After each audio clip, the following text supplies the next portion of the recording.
બરોડા ગુજરાતથી આવીએ છીએ. અમારું સહાર ટૂર એન્ડ ટ્રાવેલ્સમાંથી રણકાંતિ રિસોર્ટમાં બુકિંગ થઈ અને ત્યાંનું જમવાનું નાસ્તો ઘણું સારું હતું. સર્વિસ બી ઘણી સારી હતી. અમે વડોદરાથી આવીએ છીએ અને આપણે હોટેલ્સ ને એમાં તો રહેતા જ હોય છે, રિસોર્ટમાં ને એમાં સિટી એરિયામાં, પણ આ એક અલગ એક્સપિરિયન્સ હતો.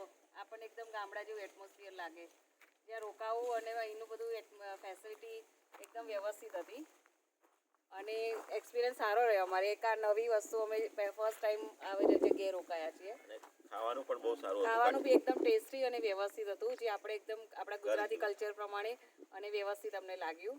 સર્વિસ અને ફેસિલિટી બધી રીતે એકદમ વ્યવસ્થિત હતું. અને જગ્યા પણ સારી વિશાળ છે રિસોર્ટની, બરાબર. અને લોકેશન બહુ સરસ છે. એ પણ એકદમ રણ સિટીથી, રણોત્સવ આપણે વ્હાઇટ રણથી એકદમ નજીક છે. ટેન્ટ સિટીથી બહુ ડિસ્ટન્સ નથી એટલે રોકાવાનું બી ઇઝી પડ્યું.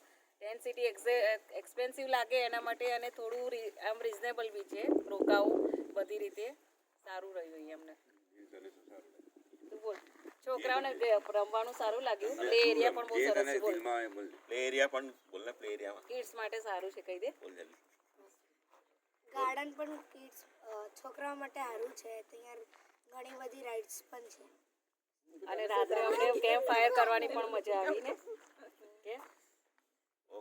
Okay, thank you. ઓકે.